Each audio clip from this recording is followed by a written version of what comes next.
Alright, you're looking at the 1930s street rod truck, small block 350 trans. Here's what the inside looks like. Do a quick walk around here.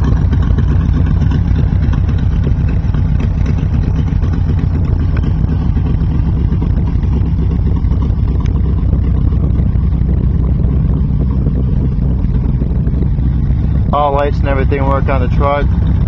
It is ready to go to the show. It's very drivable.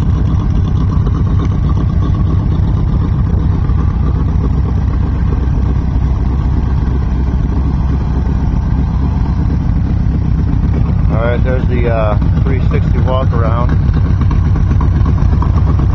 Small block Chevrolet.